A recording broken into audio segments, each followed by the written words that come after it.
La transformation numérique des entreprises manufacturières est un élément essentiel pour le maintien de leur compétitivité. Dans cette vidéo, nous allons nous concentrer sur les enjeux et les opportunités amenées par les technologies et méthodes de travail 4.0 au sein d'une entreprise de préfabrication en bois. Pour cela, nous avons rencontré Laurent Riche, administrateur délégué de l'entreprise. On est dans l'entreprise Stabilam. Stabilam est une société familiale qui fait partie d'un groupement familial, le groupe Riche.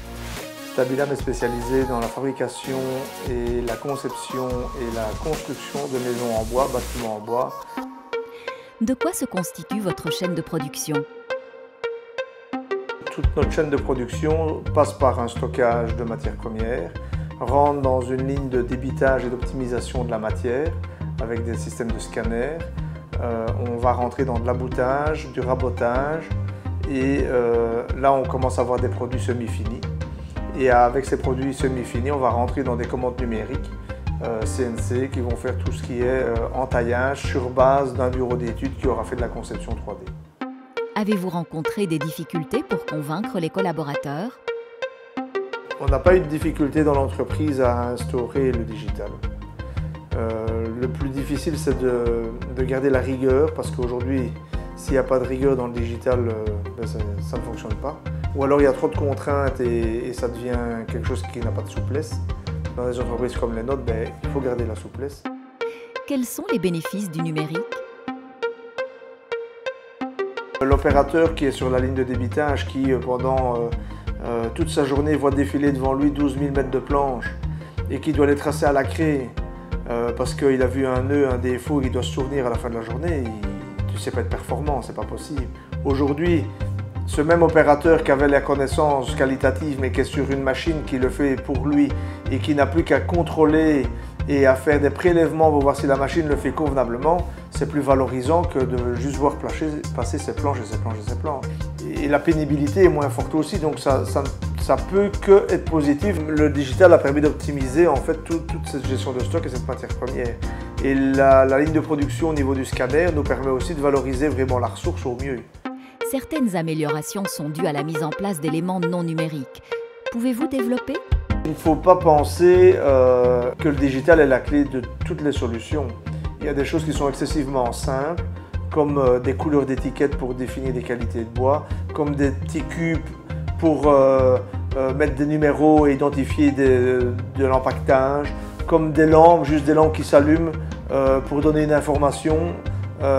Tout ça sont des petites choses qui ne coûtent rien, mais qui amènent tout de suite des solutions très performantes et qui vont de pair avec le digital. Quel est le processus habituel quand un problème survient sur chantier ? Vu que les maisons en bois, ce sont des Lego et que chaque pièce est unique, une pièce qui manque, c'est un chantier qui arrête. Dans la construction en bois, une poutre qui a été entaillée qui vient à cet endroit-là, il n'y en a qu'une. Donc s'il y a une erreur, le chantier est arrêté. Donc on a des périodes dans la journée qui sont disponibles pour réparer pour le lendemain matin. De nouveau, dans ces réparations, tout ce digital est aussi important parce qu'aujourd'hui, l'homme de chantier qui dit, il téléphone à la production, il faut me refaire le bois 54, de la commande 5600, on ne doit pas chercher 15 jours pour savoir c'est quoi. On va sur la machine, on prend la commande 5600, on prend le bois 54, on remet la bonne section, on le repasse dedans, c'est relancé. Donc tout ce digital permet aussi cette réactivité dans le délai. Pouvez-vous dire quelques mots sur votre ERP et les apports que celui-ci amène ?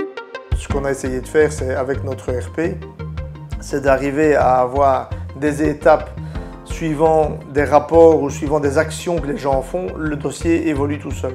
Et les informations ne sont peu perdues parce que c'est toujours le même dossier qui évolue et pas un dossier dans un bureau qui est un dossier réel, pas virtuel. Le problème du dossier non virtuel, c'est qu'il y a toujours bien un papier qui est à un endroit qui ne devait pas être au bon endroit et qui fait que l'information se perd. Quelles informations pouvez-vous récolter et en quoi cette collecte est-elle importante ? Quand on lance dans la production, elle va prendre du bois, donc elle va scanner ses étiquettes, elle va scanner ses consommables. On va avoir des temps de prestation des hommes, des temps de prestation des machines. Donc tout ça va être regroupé dans de nouveau cet ERP. Et puis après, on a le chantier qui lui aussi va venir, suite à une application qu'ils ont sur leur tablette, dire j'ai pris autant de consommables, j'ai mis autant d'heures pour monter cette chose-là dans la camionnette quand ils repartent le soir de chantier. Donc en fait, tout le monde vient mettre des informations et toutes ces informations-là sont regroupées automatiquement par le RP et nous font des analyses de chaque chantier pour bien pouvoir voir où est-ce que ça a pêché, où est-ce qu'on est trop super bon, où est-ce qu'on doit réguler. Donc ça permet d'avoir un tableau de bord journalier de chaque chantier. Quels sont les points auxquels apporter une attention particulière lors de l'implémentation d'un ERP ? Tout le RP collecte à tous les points des trucs et c'est arrivé à les scinder et à synthétiser les informations. Parce que trop d'informations tue l'information, ça ne sert à rien. C'est aussi quelque chose de compliqué ça, dans le digital. Des fois peut-être que pour juste envoyer un mail, c'est peut-être trop lourd dans le RP, donc il faut le simplifier. Donc l'ergonomie de l'ERP est très importante dans sa réussite. Comment collaborez-vous avec les externes ? Quand on amène vraiment tous les acteurs dans la conception dès le départ, on a souvent un projet qui est beaucoup plus mûr, beaucoup plus performant à tout point de vue. La réunion 3D qu'on fait, c'est uniquement une réunion 3D d'enveloppe.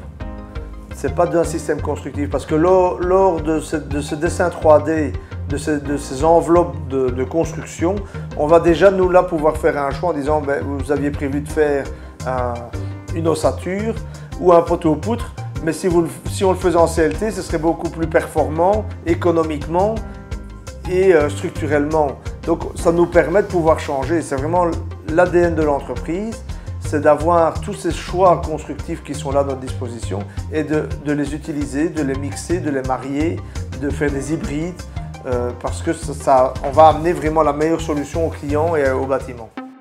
Quelles sont les étapes dans le cadre de travaux de rénovation ? La construction en bois, elle n'est pas uniquement liée à la nouvelle construction. Elle est aussi liée à la rénovation où là on va, grâce aux outils digitaux qu'on a, lunettes connectées, arriver à aller faire les relevés de tout, des oreillers, des hors-niveaux, des hauteurs, aller recréer une nouvelle charpente sur un vieux bâtiment qui est mitoyen, aller reprendre les hauteurs et vu que tout est préfabriqué en atelier, si on n'a pas un mesurage parfait, on ne sait pas le préfabriquer. Les nouvelles technologies et méthodes rendent-elles le secteur plus attractif ? L'image qu'un jeune a d'un menuisier ou d'un charpentier, c'est un gars qui a un mètre dans sa poche, un crayon sur l'oreille et qui fait que de bouger des morceaux de bois. En fait, c'est pas du tout ça. Aujourd'hui, on a des gens qui sont dans la production et qui travaillent plus avec un ordinateur qu'avec un mètre et un crayon. Comment les compétences ont-elles évolué dans votre entreprise ? Dans le fonctionnement de l'entreprise, il y a des nouvelles machines qui sont arrivées avec des nouvelles technologies et il y avait deux solutions, soit de trouver des gens formés, mais ce qui est très rare.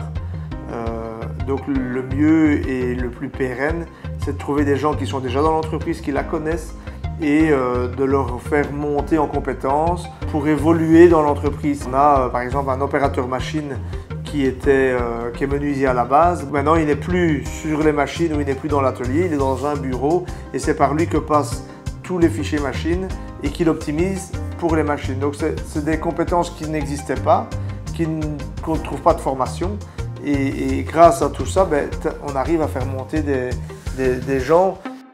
Quels sont les avantages des tablettes et smartphones sur chantier ?